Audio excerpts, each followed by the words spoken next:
नमस्कार प्यारे विद्यार्थियों, लक्ष्य क्लासेस बालोतरा के YouTube चैनल में आप सभी का स्वागत है। प्यारे विद्यार्थियों, अपन कक्षा 8 के इतिहास विषय के संदर्भ में बातचीत कर रहे हैं।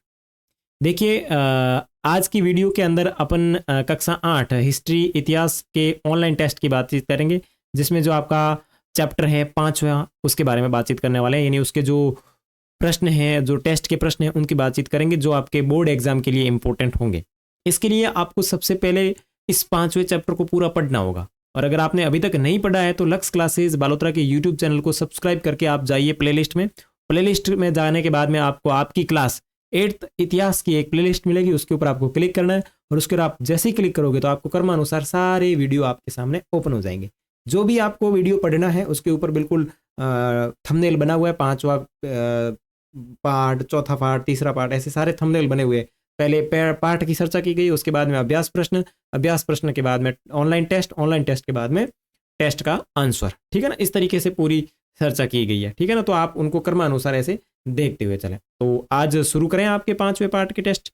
तो 5वें पार्ट का टेस्ट शुरू करने से पहले आपको अपने मोबाइल को बिल्कुल इस तरीके से पकड़ लेना है, यूं बोले तो लैंडस्केप, और उसकी क्वालिटी बढ़ा लेनी है। अगर 320p है और आपको अच्छा नहीं दिख रहा तो आपको 720p कर लेना है, और फ़ोन की जो वॉल्यूम है वो भी बढ़ा लेनी है, ताकि आप मेरी आवाज़ बिल्कुल स्पष्ट तरीके से सुन सकें। ठीक है, तो आप ये काम करो, तब तक मैं थोड़ा जल ग्रहण कर लेता हूँ।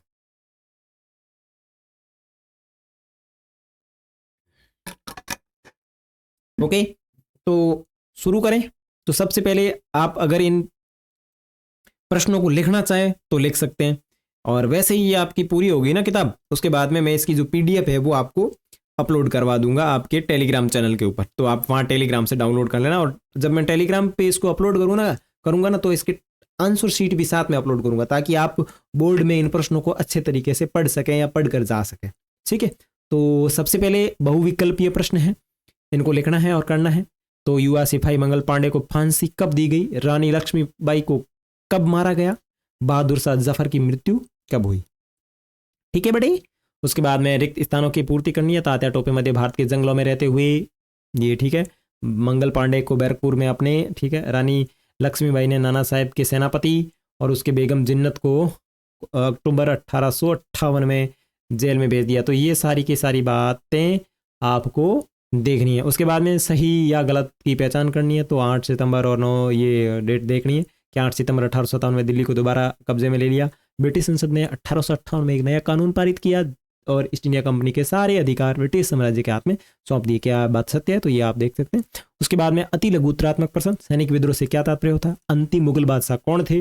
और बहादुर शाह जफर की मृत्यु कब हुई? बहुत मस्त मस्त और फूट रहे आपके प्रश्न हैं। ठीक है, जब किताब आपको पढ़ाई जाती है, जब आपको अंडरलाइन करवाई जाती है, तो उन चीज़ों को आप बहुत गौर से और ध्यानपूर्वक पढ़ें, ताकि इन सभी प्रश्नों का आप बढ़िया अच्छे से उत्तर दे सकें। आगे है लघुत्तरात्मक प्रश्न, कंपनी के तहत काम करने वाले भारतीय सिपाहियों के असंतोष के क्या कारण थे? यानी भारतीय जो कंपनी थे उनसे, भारतीय जो सिपाही थे वो कंपनी की सेवाओं से क्यों नाराज थे, क्या कारण थे, वो लिखने हैं। ईसाई धर्म को अपनाने वाले लोगों के लिए, हितों की रक्षा के लिए अंग्रेजों ने क्या प्रयास किया? बिल्कुल बहुत अच्छे तरीके से आपको समझाया था। सिपाहियों को नए कारतूसों पर क्यों ऐतराज हुआ? ये भी समझाया था, बिल्कुल अच्छा सा।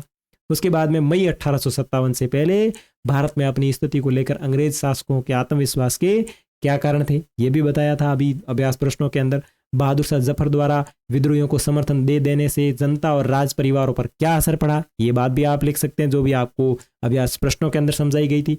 अवध के बागी भूस्वामियों से समर्पण करवाने के लिए अंग्रेजों ने क्या क्या कार्य किया, वो बताना है। फिर दीर्घ उत्तरात्मक प्रश्न, 1857 की बगावत के फलस्वरूप अंग्रेजों ने अपनी नीतियां किस तरह बदली?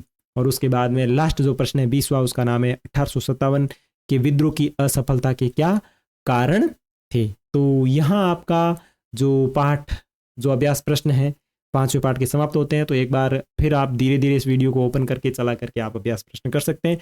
नेक्स्ट वीडियो के अंदर मैं आपके इन प्रश्नों के आंसर शीट की बातचीत करूंगा। तब तक के लिए बाय बाय।